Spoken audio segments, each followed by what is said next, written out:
안녕하세요. 40대 초반의 돌싱남입니다.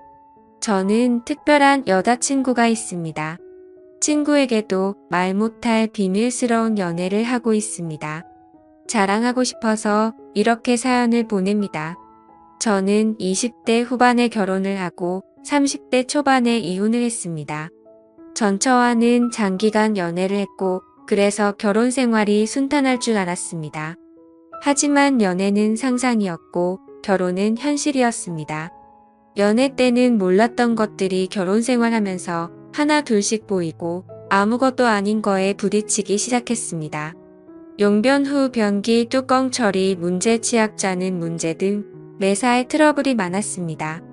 물론 부부끼리는 조금씩 양보를 하면서 고쳐야 하는 게 맞다고 생각합니다. 하지만 전처는 항상 본인 위주로 해주기를 바랐습니다.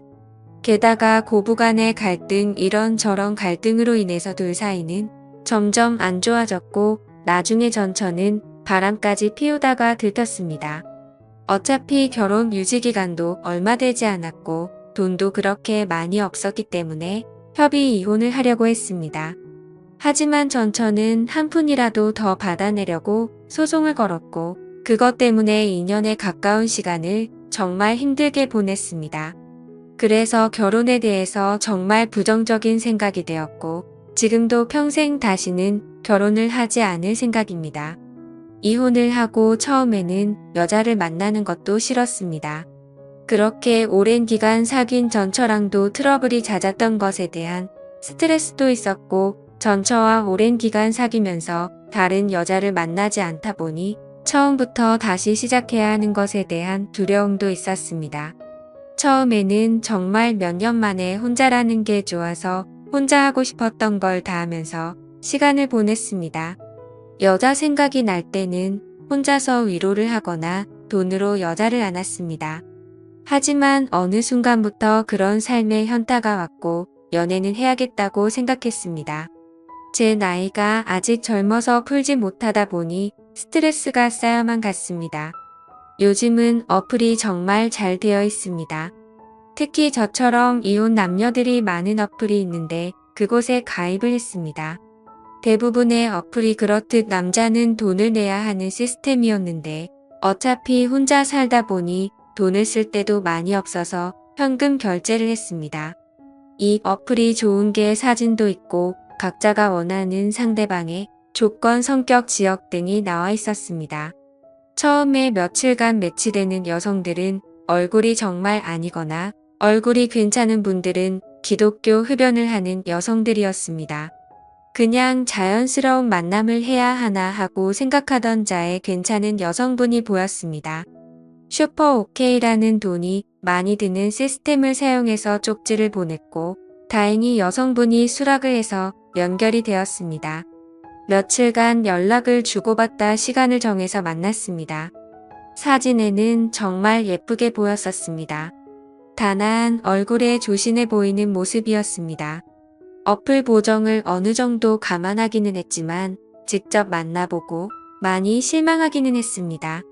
사진이랑 너무나도 달랐습니다. 대화를 나눠보는데 대화 자체는 나쁘지 않았습니다. 그렇게 마음에 들지는 않았지만 애프터를 했고 그렇게 사귀기로 했습니다. 같이 데이트도 하고 여행도 하고 앉기도 하면서 즐거운 나날을 보냈습니다. 하지만 석연치 않게 사귀다 보니 그 만남은 결국 오래 가지가 않더라고요. 그러던 중 일이 벌어지고 말았던 거죠. 저에게는 친한 친구가 집 근처에 살고 있었습니다. 그래서 자주 그 친구랑 술도 먹고 그 친구네 놀러 가기도 했습니다. 그 친구 재수 씨는 나이도 어리고 정말 예뻤습니다. 친구 아내는 저보다 7살이나 어렸습니다. 게다가 성격도 애교가 많고 싹싹해서 그 친구네 집에 갈 때는 항상 재수 씨가 좋아하는 음식을 사서 갔습니다. 친구 결혼식 때 얼핏 뵙기는 했는데 친구 장모님은 정말 미인이십니다. 나이도 많이 젊어서 저랑 몇 살 차이나 보이지 않았습니다. 나중에 알고 보니 재수씨 아버님이 재수씨 어렸을 때 재혼을 한 것이었고 친엄마랑 다름없이 재수씨를 키웠다고 했습니다.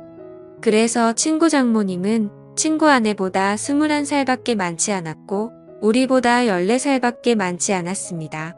하지만 피부도 좋고 얼굴도 예쁘고 몸도 날씬하고 잘 꾸며서 그런지 저랑 5살 정도밖에 차이나 보이지 않았습니다. 결혼 초부터도 친구네 신혼집에 가끔 가기는 했습니다. 친구가 결혼한 후 1년 정도 후에 친구 장인어른이 갑자기 돌아가셨습니다. 친한 친구이기에 장례식장에 가기도 했고 발인날에 운구도 도와 친구를 위해서 정말 최선을 다했습니다. 장례가 끝나고 몇 주 후에 친구에게 연락이 와서 밥을 먹기로 했습니다. 장례식 때 도와준 걸 자신의 장모님이 너무 고맙게 생각해서 친구 집에서 밥 한 끼 먹자고 하셨다고 했습니다. 장소는 비록 친구 집이었지만 친구 장모님이 손수 음식을 해주셨습니다. 나이는 저보다 그렇게 많지는 않지만 그래도 오랜 기간 주부로 지내셔서 그런지 정말 음식 솜씨가 뛰어나셨습니다. 결혼식 때 잠깐 뵙고 장례식장에서 초췌한 모습만 봤는데 그날 친구 장모님을 보니 정말 뛰어난 외모를 가지고 있으셨습니다. 친구 아내도 예뻤지만 친구 장모님이 정말 아름다우셨습니다. 사위 친구니 저를 사위처럼 대해주시기는 했지만 저는 약간 여자로 느껴지기도 했습니다. 친구는 예쁜 아내도 있고 젊고 아름다운 장모님도 있다는 게 부러웠습니다. 그렇게 좋은 시간을 가지고 몇 년 지났을 때였습니다. 친구는 그 사이 아들을 낳았는데 아들이 돌이 지나자 재수씨가 복직을 해야 해서 장모님이 집에 와서 봐주신다 했습니다.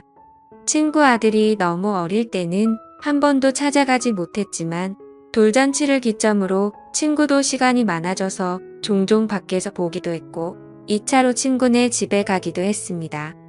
물론 아이가 아직 어리니 조심스럽기는 했는데 재수씨도 저를 좋게 보고 있었고 친구 장모님도 저를 좋게 보고 있었습니다.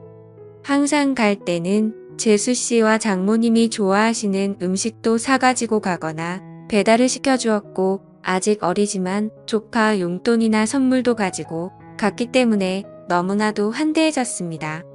처음에는 아무래도 사위 친구다 보니 어색한지 장모님은 방에 들어가셨습니다. 하지만 시간이 지나자 같이 술 한 잔씩 하기 시작했습니다. 장모님도 술을 좋아하시는데 손자 때문에 많이는 안 드셨지만 그래도 맥주 몇 잔씩 드시며 좋아하셨습니다. 그러면서 제 결혼 생활이나 연애에 대해서도 물어보시며 혼자 사는 것에 대해 진심으로 걱정을 해주셨습니다.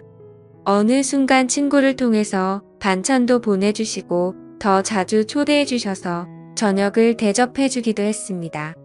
그럴수록 친구 장모님이 너무나도 괜찮아 보였고 얼굴을 자주 봐서 그런지 정이 들기 시작했습니다. 여자친구와 트러블이 많고 스트레스를 받을 때 장모님은 너그럽고 인자한 성격으로 저의 스트레스를 보듬어 주셨고 그럴수록 점점 친구 장모님이 좋아지기 시작했습니다. 집이라서 편하게 있고 화장도 많이 하지 않은 얼굴이었지만 그래도 너무 예뻐 보였습니다. 여자친구 외모와는 비교가 되었습니다. 그럴수록 틈만 나면 친구에게 연락해서 친구네 집에 놀러 갔고 그러다 보니 더 자주 보면서 친해지게 되었습니다. 여자친구와는 결국에는 헤어졌습니다. 어차피 앉는 것도 눈치 보면서 안아야 하는데 데이트 비용은 또 제가 거의 다 내야 했기 때문에 돈을 써서 젊고 예쁜 여자를 만나는 게 더 낫다는 생각이 들었습니다. 그리고 마음의 친구 장모님이 한번 자리 잡고 나니 여자친구가 마음에 들지 않았습니다. 친구 장모님을 따로 만날 기회가 없었고 항상 친구나 재수씨와 함께 봤기 때문에 제 마음을 표현하기는 힘들었습니다. 어떻게 연락처를 가지고 있기는 했지만 가끔 안부식으로 몇 번 연락을 한 게 다였습니다. 그러다 어느 날 기회가 왔습니다. 친구가 아내와 아들을 데리고 며칠 해외여행을 간다고 했습니다.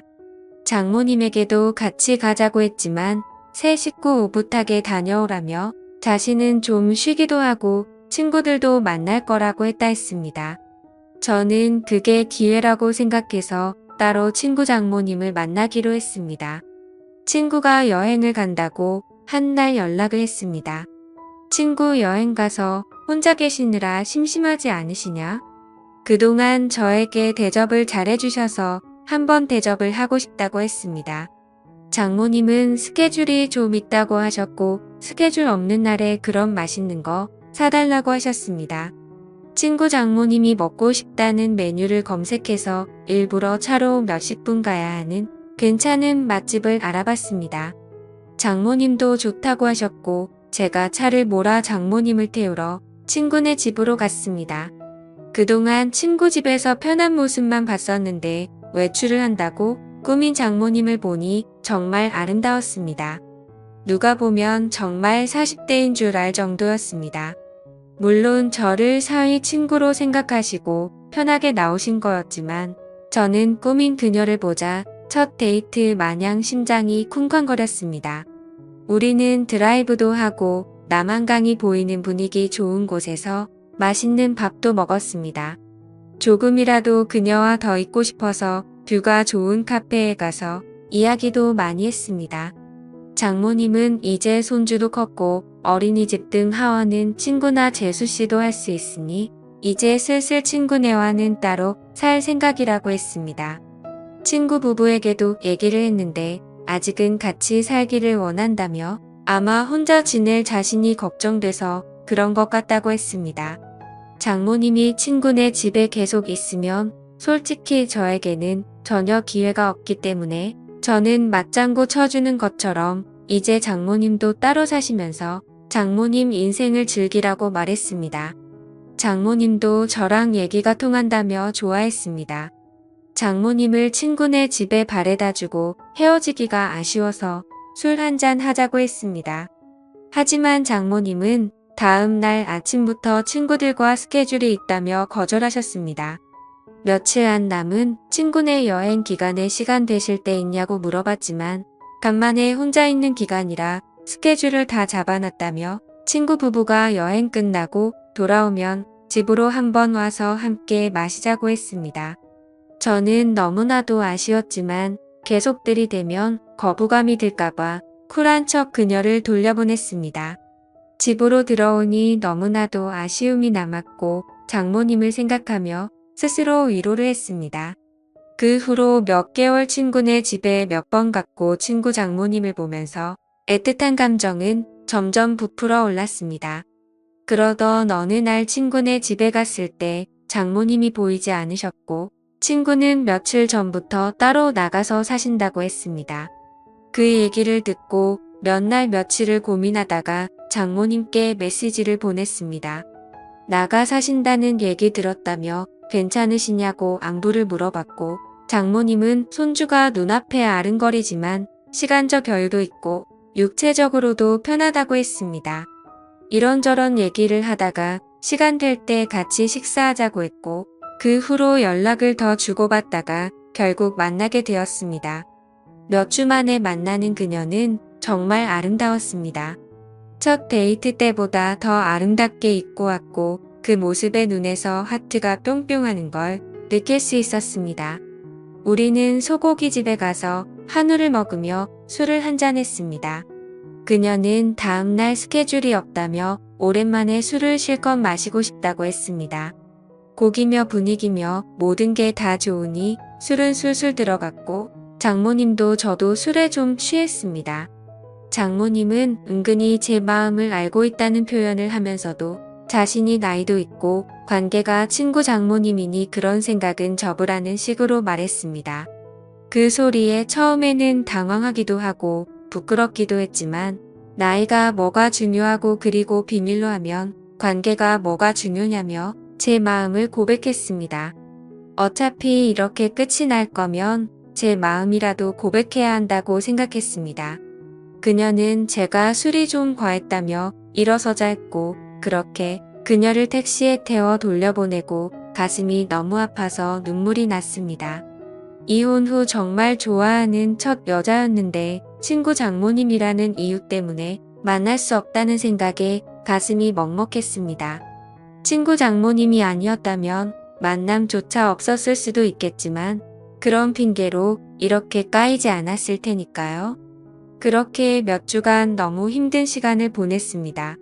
그러다 술에 취해 그녀에게 연락을 했습니다.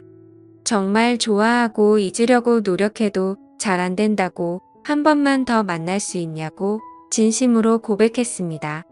며칠간 연락이 없다가 그녀에게서 연락이 왔고 그녀의 집 근처 술집에서 만났습니다. 다시 만난 그녀는 여전히 예쁘고 아름다웠지만 표정은 조금 차가웠습니다. 우리는 한동안 말없이 술만 마셨습니다. 이게 마지막일지도 모른다고 생각하니 너무나도 슬펐고 저는 마지막으로 제 진심을 이야기했습니다. 제 마음을 안 받아줘도 좋고 안 받아준다면 다시는 연락하지 않겠다고 했습니다. 하지만 그녀를 진심으로 좋아하고 사랑한다고 했습니다. 진심 어린 제 말이 통했는지 그녀는 조금씩 미소를 보이기 시작했습니다. 시킨 술 안주도 다 떨어져서 자리에서 일어나자고 말했더니 그녀는 장소를 옮겨서 맥주 한 잔 더 하자고 했습니다. 저는 그 자리가 마지막 자리일 줄 알았는데 그녀의 반응이 놀랍기도 하고 좋기도 했습니다. 맥주집으로 자리를 옮겼는데 이전 술집에서와는 다른 그녀의 표정과 몸짓이었습니다. 말은 안 했지만 그녀도 저에게 호감이 있는 것처럼 보였고 그녀는 저에게 호의적이었습니다. 우리는 맥주를 셀 수 없이 마셔댔고 정말 술이 많이 취했습니다. 중간중간 기억이 나지 않지만 정신을 차렸을 때 우리는 그녀의 집에서 술을 더 마시게 되었고 그렇게 그날 이후 우리의 연애가 시작되었습니다. 그녀와 저의 나이 차이는 크게 많이 나지 않아서 전혀 문제될 게 없었고 비밀만 잘 지키며 사랑한다면 아무런 문제가 없을 것 같습니다. 저도 그녀도 서로에게 푹 빠져 있고 이렇게 오랫동안 함께 사랑하고 싶습니다. 어떻게 보면 남들이 손가락질할 관계이지만 저도 혼자이고 그녀도 혼자인데 남들 시선으로는 문제가 되는 현실이 너무나도 안타깝습니다. 이 채널을 가끔 보는데 여기에는 저보다 훨씬 더 현명하신 인생 선배님들이 많으신 걸로 보입니다. 선배님들 인생 정도 되면 지금 제 현실에 대해서 좋은 말씀도 많이 해주시고 격려도 많이 해주실 거라고 판단됩니다. 한 번 사는 인생 정말 사랑하는 사람과 아름다운 사랑하는 게 좋은 거잖아요. 그녀의 말대로 물 들어올 때 노젓고 싶은데 어떻게 생각되시나요? 지금까지 제 사연을 읽어주셔서 감사합니다.